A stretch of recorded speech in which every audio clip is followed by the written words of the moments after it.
Dilshan Navaratna Raja அவரை பற்றிய ஒரு அறிமுகம். Dilshan Navaratna Raja is a serial entrepreneur, philanthropist, and a chartered professional accountant. Dilshan has successfully exited multiple ventures in the past and currently owns an agro products export business and a supply chain business in Canada. Prior to that, Dilshan worked in the finance field for over 20 years, including KPMG in Sri Lanka and Technion Limited in Canada. Dilshan is very passionate in the economic empowerment of Tamils and has championed in establishing the North and East economic development need, centered with the aim of helping to rebuild the livelihoods of people in the war-affected northern and eastern provinces of Sri Lanka.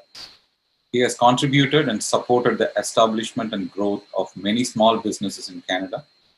Dilshan has been an active member of Canadian Tamil Congress for over 12 years, and he received the Ontario Volunteer Service Award in 2018 from the Ontario government.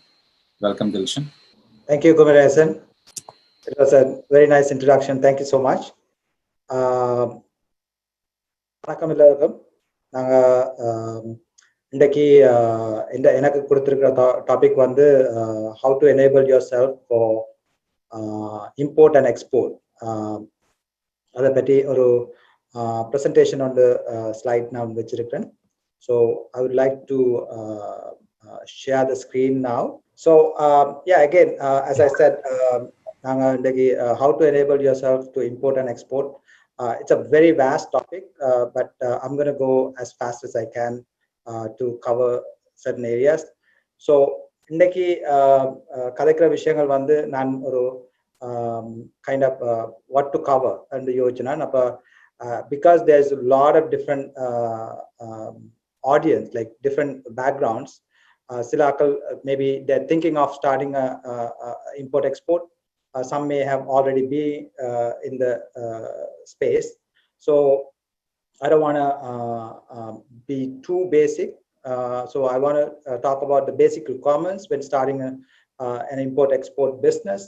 And then I want to talk about how to find the right market to import from or export to. Then the general procedures and how to navigate from possible pitfalls. That's something I could share some of the experiences, and how to access government resources to grow your import or export trade. So those are the stuff that we want to talk about or cover today. Then, so first thing, the basics. Obviously, you need to have a registered company, and I would recommend having an incorporated company so that you can limit your liabilities. Apply for import or export licenses. That's very important. Each country that you are operating from needs to have an import or export license. Sometimes both are same. I'm not sure exactly how it is in India or any other country, but in Canada, it's pretty much the same thing. Then make sure you have adequate funds. That's very important. Most of the time, it doesn't go how you plan. It's pretty much you need to have the double the amount that you think you need.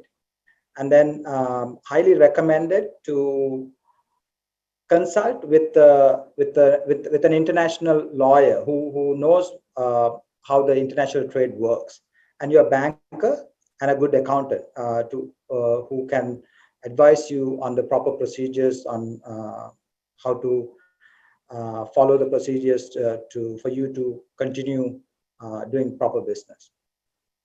And when it comes to finding the right markets, doing enough research about the country that you want to buy from or export to is very important. It's extremely important.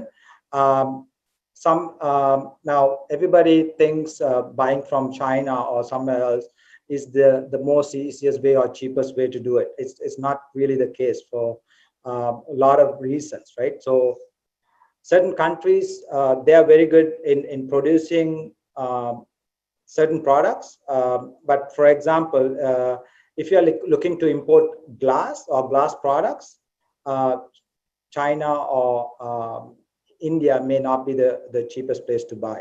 For that matter, it's most of the time the Middle East countries are the most cheapest place to buy, mainly because of a particular sand that's been used for glass manufacturing.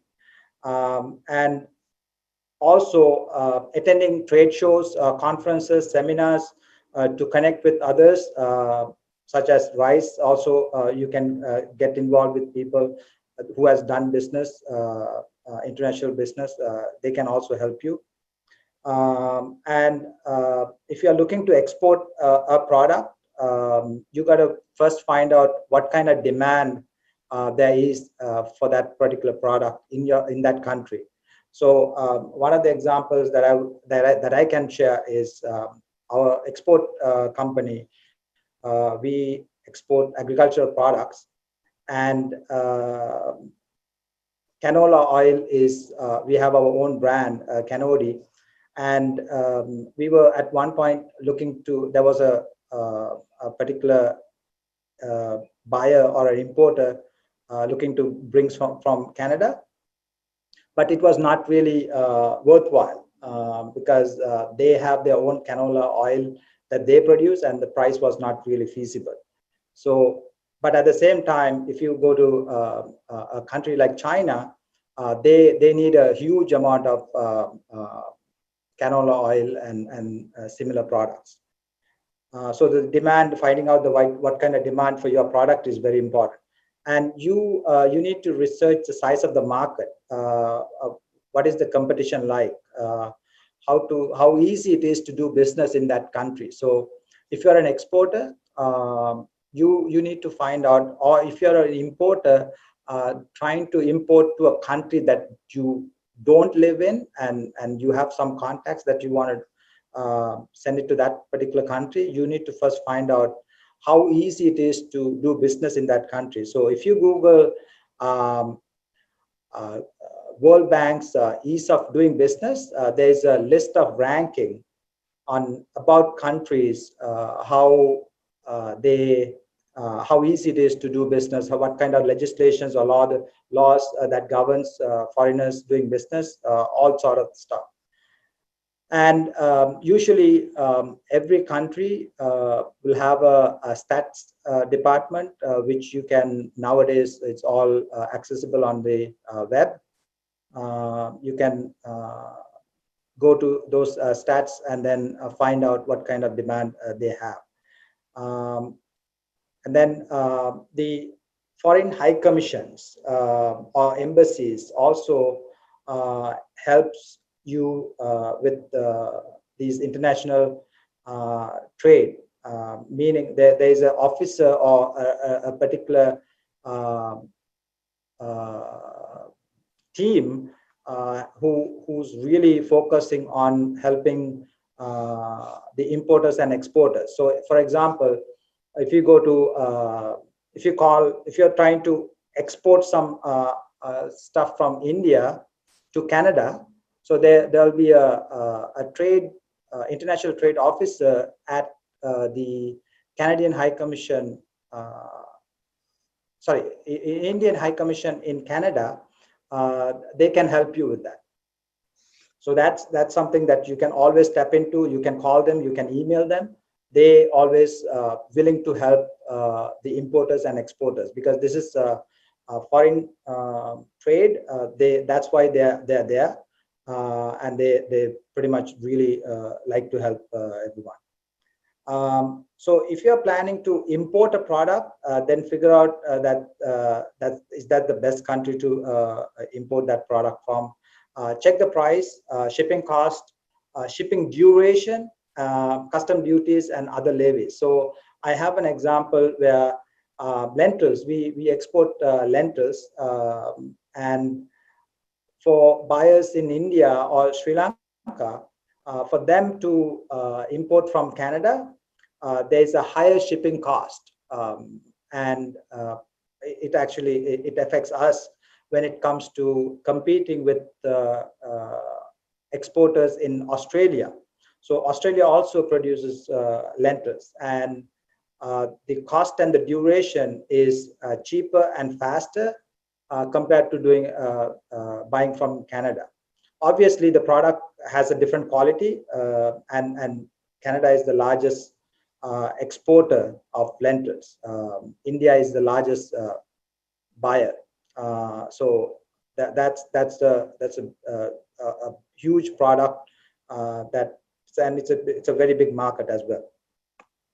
So I just listed some of the top 10 world's biggest economies. So India is now the fifth largest economy in the world. Soon, in the next 5 years or so, it's going to come to second or third. That's the expectation. So India is growing at a very fast pace. If you're thinking of exporting something to India, then this is something that you should look into. And also, I want to mention that Canada is still on the top 10 list. So the general procedures that you should follow when importing. So obviously, you would have done your research and now negotiated the price and everything. Now, first step would be to get some samples to test if this is a really not just a product that they listed on the website and nice graphics. You got to see a product. Having said that, I must say the certain products you will not be able to get samples on. Again, I'm using the example on the lentils. In the lentils industry, we don't give a sample to the buyers. The main reason is we will be signing contracts at a very early stage for let's say in February or March, we would be signing for September, October contracts, and then it's not even harvested by at the time when we are signing the contract. So there's no samples, and also we don't give samples because it's a God's product. You cannot. It's not a manufactured product, so you can't have the same quality that you sampled earlier. And as an exporter, if you're an exporter, then you need to send with the samples. You will have to prepare a pro forma invoice. A pro forma invoice is pretty much a regular invoice, but it will have the details of the freight details, like what's the port destination, where it's coming from, the country of origin, all those details. And again, the packing slip, and then you will have to issue a certificate of origin. This is something that that a lot of people don't know how to get it done. Certificate of origin in Canada, there's you can Google it and find there's a form that you need to fill it, and then you can go to a Chamber of Commerce and they can certify for you. So that's very important. Certificate of origin, pro forma invoice is very important, and then bill of lading. Bill of lading, obviously. If you are preparing one, again, there's a lot of sample bill of ladings that you can find on the internet. When you're taking them to sign from your chamber, take all your documents so that they know what are the documents that you need to get it certified. Again, general procedures.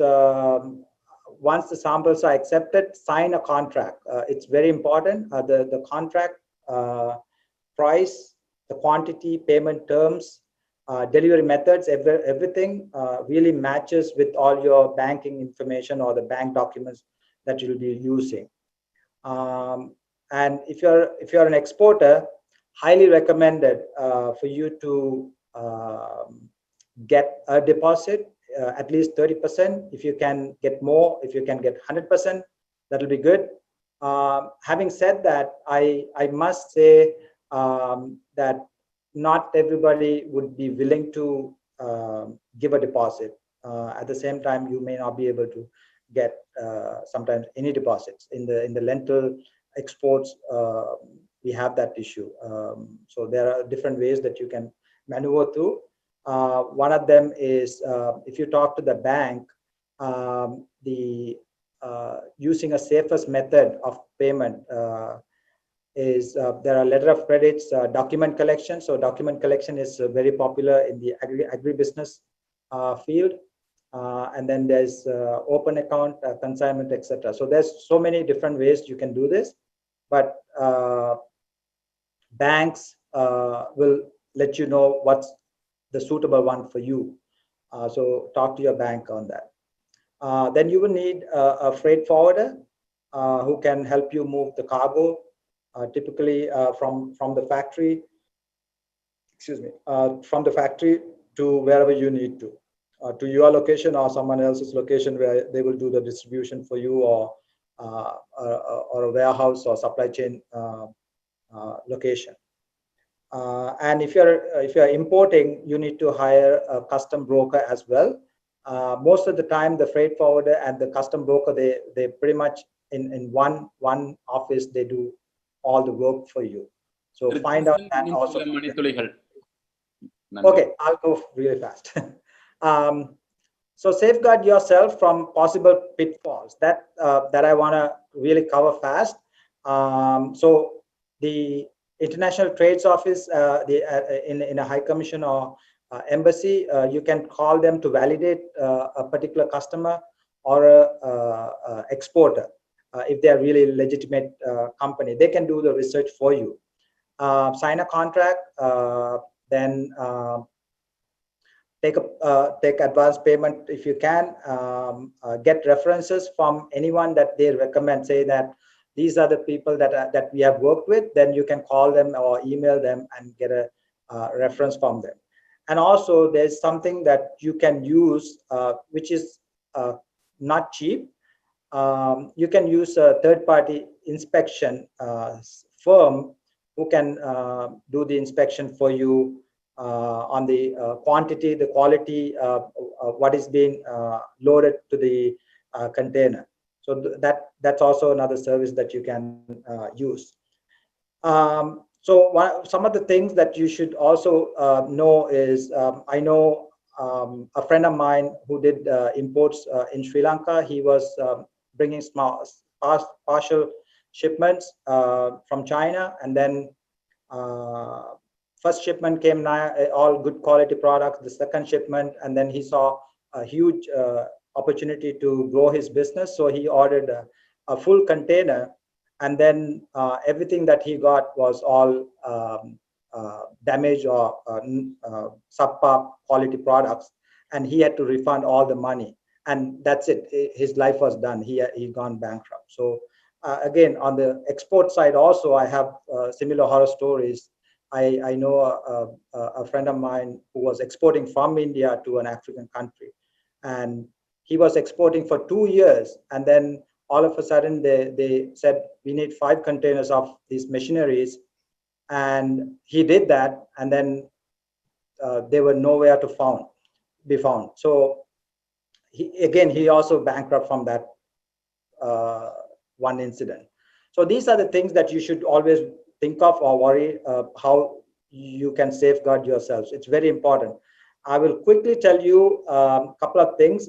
Again, I already covered most of these stuff. The Export Development Bank or Business Development Bank has services that they offer to exporters and importers. For exporters, there's something called in Canada accounts receivable guarantees, which gives you up to 90% of your accounts receivable as a loan. They can help you get a loan from that. Attend trade shows, trade missions.